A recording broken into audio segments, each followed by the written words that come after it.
Everyone, and welcome to our webinar From Fatigue to Efficiency, How Axelos SPM Transformed Coke Drum Operations. I'm Attila David, Director of Sales Engineering at Axelos. Thank you all for joining. It's also a pleasure to have with me Eduardo Pavani, Director of Training at Traffic Training, someone who works closely with delayed coker operations across many refineries and understands firsthand how mechanical integrity and operation must work together. Eduardo, thank you for being with us today. Thanks, Attila. Hi, everyone. It's a great pleasure to be part of this session today. I'll be sharing how refiners can use the SPM software to get a much deeper understanding of code run behavior and use that knowledge and to take smarter operational decisions, obviously. Thank you, Eduardo. Today, we'll walk through how structural performance management, SPM in short, helps operators and the integrity teams build a unified, real-time understanding of code run behavior. This creates a move from reactive troubleshooting to proactive, data-driven operations. As we all know, most delayed coker units still operate in a siloed and reactive environment. Integrity teams work with inspection reports, operators work with DCS trends, engineers look at FEA models occasionally. But they rarely have a single shared view of how temperature, pressure, and flow affect stress, fatigue damage, and remaining life in real time. Axelos SPM changes that. Instead of having discussions based on assumptions, did we heat too fast? Was the quench too aggressive? You suddenly have evidence. You know why a drum behaved a certain way, where damage accumulated, and what operational decisions influenced it. So Axelos SPM is a full suite of solutions covering SMRs, reactors, furnaces, pressure vessels, and other critical static equipment across the refinery. But for today's session, we'll focus specifically on the delayed coker unit and how SPM helps operators understand and optimize the behavior of their coke drums. Coke drums experience some of the harshest thermal and mechanical loading anywhere in a refinery. Each cycle takes the drum from high temperature coking conditions to rapid quenching, followed by draining and cutting. This produces extremely uneven temperature distributions, localized hot and cold spots that cause the shell to expand and contract inconsistently. Those thermal gradients drive deformations, fatigue-induced cracking, bulge formation. If this wouldn't be complex enough, planning maintenance for coke drums is extremely difficult. Outages must align with coker schedules and cutting operations, so inspection windows are rare. As a result, integrity teams often work with limited data, and when they finally open the drum, they find cracks, bulges, and hotspots that build up unnoticed over years. SPM solves this by providing continuous structural visibility between inspections. Now, let's shift briefly to Eduardo's field, the operational side, because running a delayed coker is a constant balancing act. Operators face continuous pressure to shorten cycle time, improve unit throughput, and reduce steam and energy use. But each change, whether if it's faster heat up, a shortened soak, or a more aggressive quench, has a direct mechanical consequence on the shell. And this is the challenge. How do you push the cycle harder without unintentionally driving thermal fatigue, increasing the risk of cracks, or accidentally accelerating bulge growth? The tension between improving performance and protecting the drum is one of the biggest operational challenges SPM helps solve. I'm sure you're wondering, how does this work? So we take existing sensor data and apply this data as loads to our virtual RB-FEA model. Yes, you heard it right. At Axelos, we improved a well-trusted technology, FEA, to be able to be used in operation. The Axelos model runs 1,000 times faster than conventional FEA and handles large models.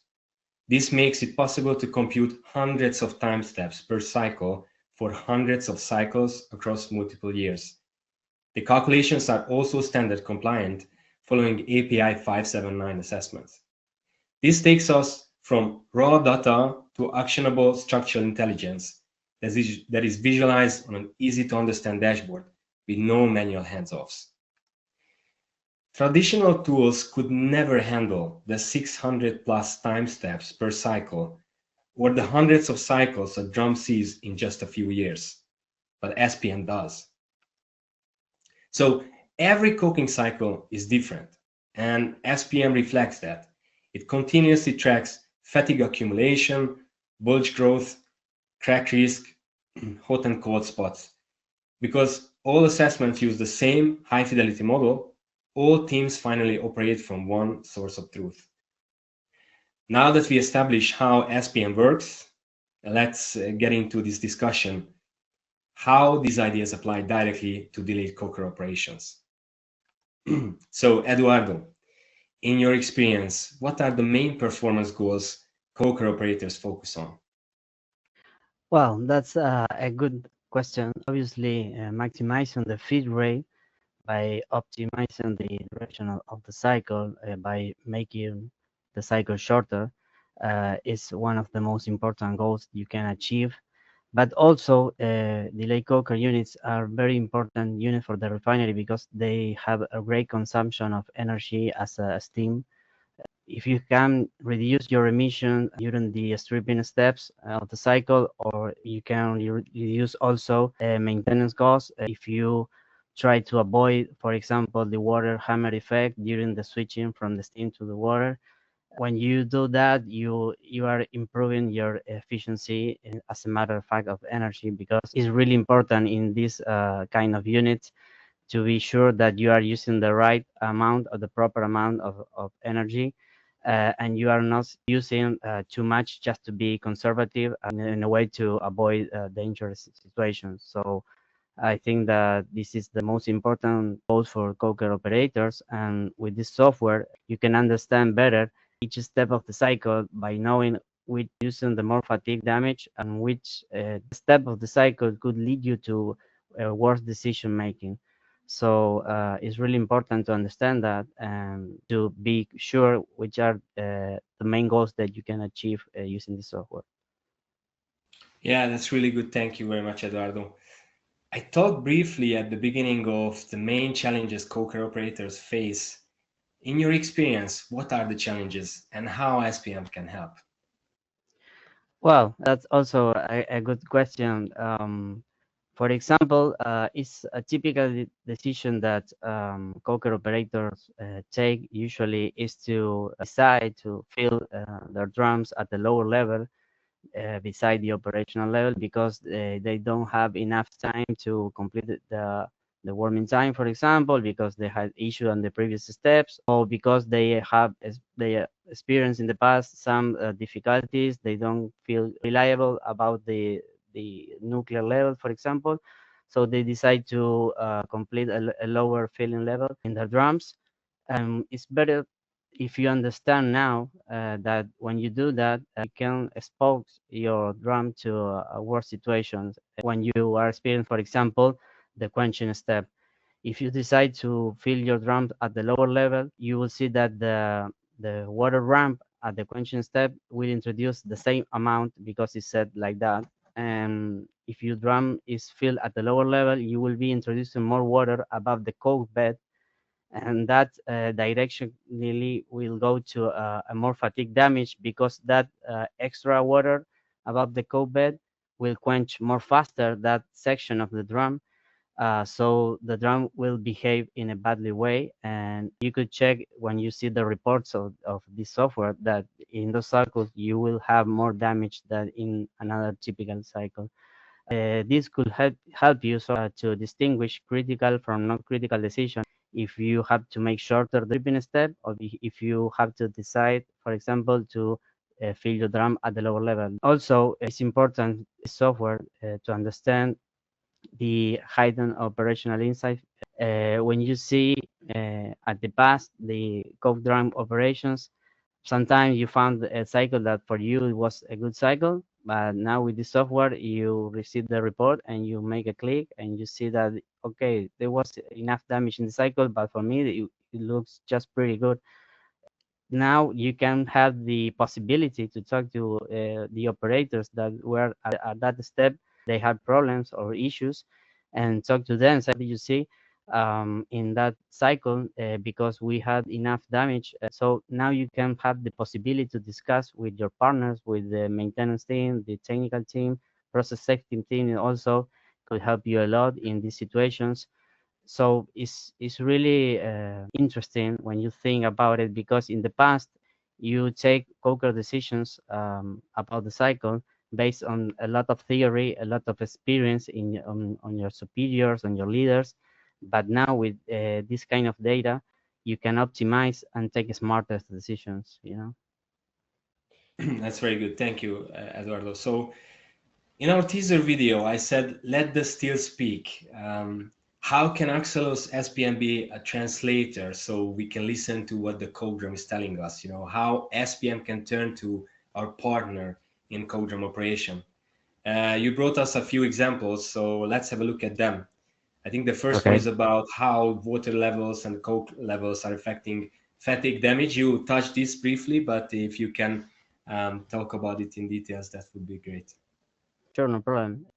One of my main conclusions using the software was that maximizing the drum filling uh, will always give you less fatigue damage. And because, as I spoke before, this kind of additional water, when you think about it, inefficiencies in a lean manufacturing philosophy is also an efficiency, because you are introducing so much water that the coke doesn't really need. So this additional water will quench faster that section that you are looking at is light blue of the drum, and this drum will suffer a lot. In the past, maybe you decided to do that because you don't have any kind of additional options to make a master decision. But now maybe you can discuss with your team if this low level is the proper level, or it could be higher, just to not have enough damage. So now you know where are you at the exactly point. It's a great opportunity for delay coker operators to understand better what they already know, but to take also a smartest decision, because if when they decide to do a lower filling, they know now what is going to happen to the drum life. Yeah, exactly. It sounds like a relatively simple change in operation, but now you can verify the results. So I think that's the point. Which is we also talked about emission reduction. What does it mean in practice? Well, when we talk about emission reduction, it's basically the stripping step when the drum is aligned to the blowdown. Most blowdown are also aligned to the flare system. So when you see that the three-phase vessel in the blowdown is no longer accumulating oil, it's a good point to start to think if it is necessary to continue the steam reduction. The first rule in delay coker is safety first. So you have to understand that if you want to test an initiative of steam reduction, you want to be sure that you are not plugging those channels that you are seeing in the slide, because if you plug some channels, you will experience obviously issues from the quenching step, and after that you will have hot spot, and when you cut the coke, you will see it. So that's the main concern that you had to look at when you decide to test this. But less emission is using less steam. Maybe you can test, for example, less steam, and then without cutting the flow rate, also you can test less time of steam. Always keeping an eye on the integrity of the drum, as well in the oil level, just to be sure that you do your task and the stripping step do their job for what it was designed. Yeah, exactly. I mean, I hope coke drum operators on this webinar see the dollar signs as steam reduction is not only reducing emission but reducing cost at the end of the day. Yeah, when you spoke about cycle reduction in the previous slide, it's always a good opportunity to increase the incomes of the company, because you have the possibility to increase your feed rate, but it's not the only way to make more money.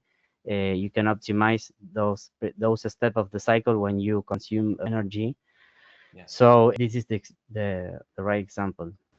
exactly. So thank you. So we talked about some negative effect on fatigue due to coke levels and water levels. And I think you have another example where some positive effects were validated with our tool. Yeah, it's really interesting when you want to test this because most refiners tend to be more conservative and have a very large time of steam and water coexisting at the same time.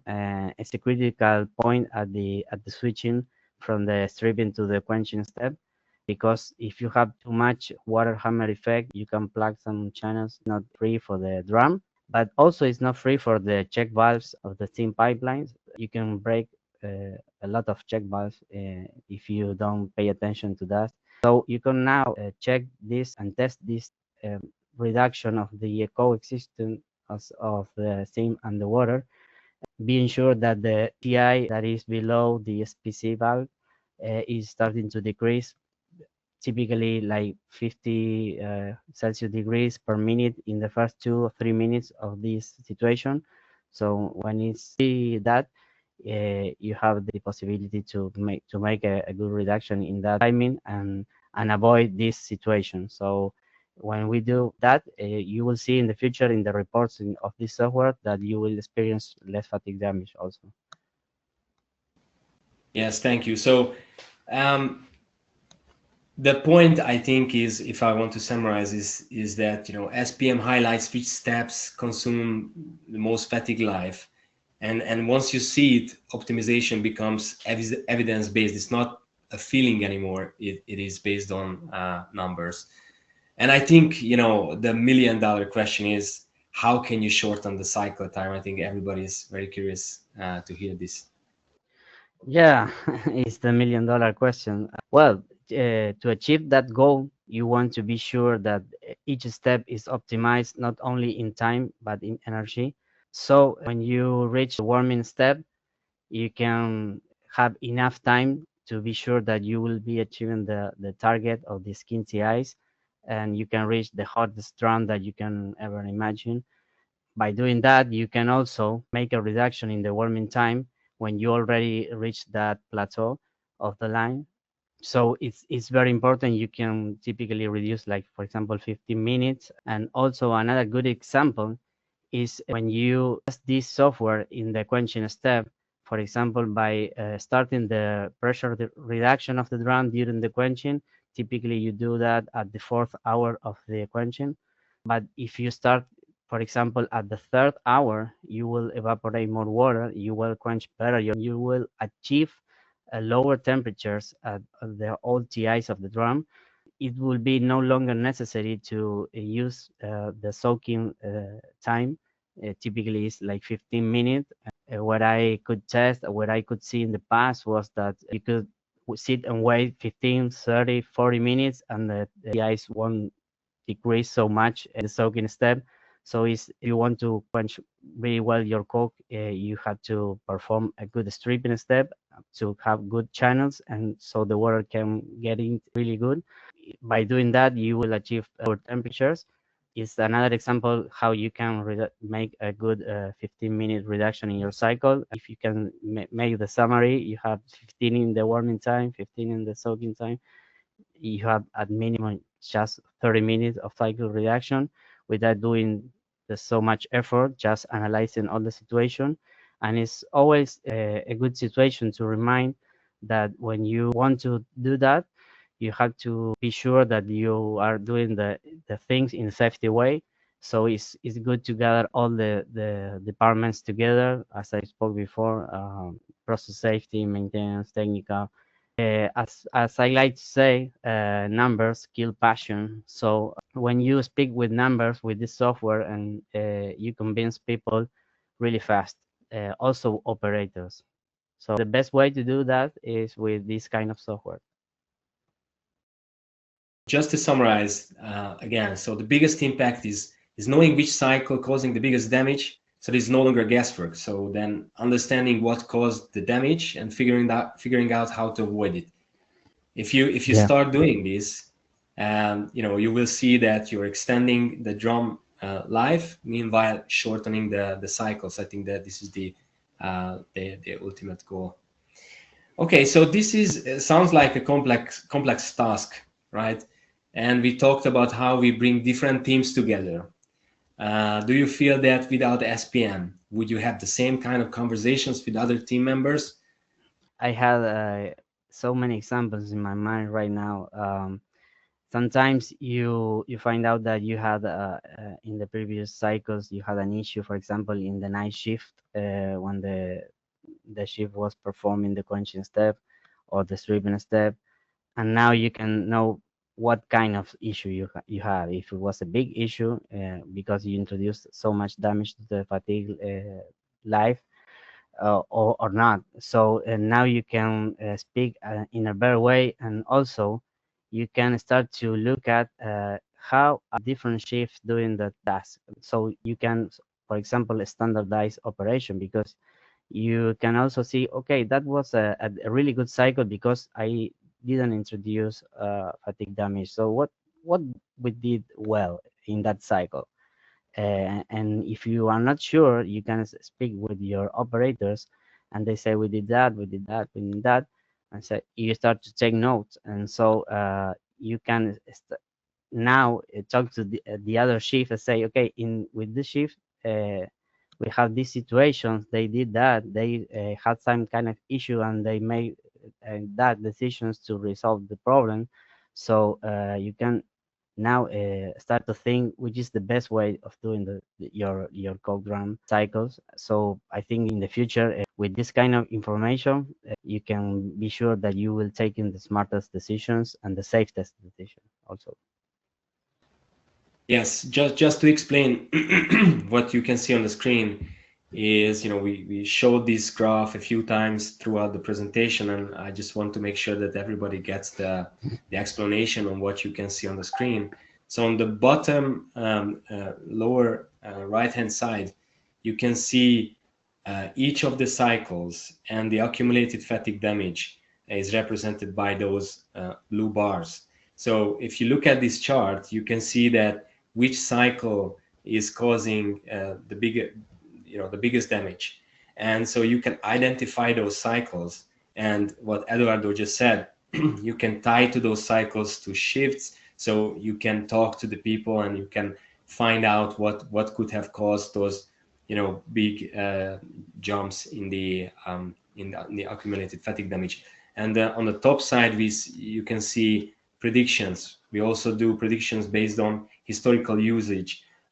Okay, if you're gonna use the drum the same way you did in the last cycle, the last 5 cycles, if we consider only the best cycles, the worst cycles, how much time you have left until you have a crack forming somewhere.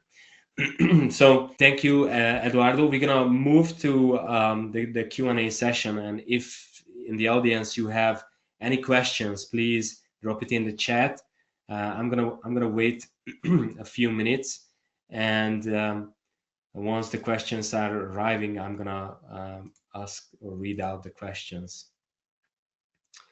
Okay, so I'm receiving some some questions. I'm gonna pick one. Okay, how long does it take to implement this tool? So let me take this. So the configure and install takes about 6 to 8 weeks. Once we configured and installed the solution, it's running, it's there, and it's available 24/7. Okay, the other one is, do I need more sensors to install? No, the short answer is no. You can use the existing sensors that you have, that you typically use for controlling the process, and we take that and we can apply those as loads to our models. Can I test fatigue damage for each step of the cycle? Do you want to answer that, Eduardo? Yeah, no problem. Yeah, you can do that, obviously. The main concern that you need to have is to be sure that when you decided which variables and which parameters you are going to follow in that step, for example, pressure, temperature, and flow rates, You want to be sure that the other steps just do their jobs and they don't introduce any kind of issue, because you want to be sure that what you are testing is a representative cycle for your analysis. So at least you need, for example, like 10 to 15 good cycles testing your initiative without any kind of issue. For example, if you want to test the quenching step, you need that cycle don't have any kind of issue in the stripping step or representative for your analysis. That's the main concern that you need to have, but obviously you can do. Yes, thank you. I'm gonna pick another one. How do you deal with resistance from operation? I think this is your question, Eduardo. That's a tough one, but also an easy one. As as I spoke before, numbers kills passion. Operators can be tough, but when you show them numbers, you have a better chance to convince them and showing them to your team, because you can object numbers. It's just easy. So see, so the possibility of having a problem is really tiny. So you have to convince them, explain them why you are doing that, and when you have a process safety on your side, maintenance team on your side also, there's so many people that is sure that it's the right way. So operators rapidly get on board and feel safe. That is the most important thing at the end of the day. If they don't feel safe, they will introduce maybe some kind of mistakes in the operations. You want your operators to be comfortable and safe. Yes, thank you.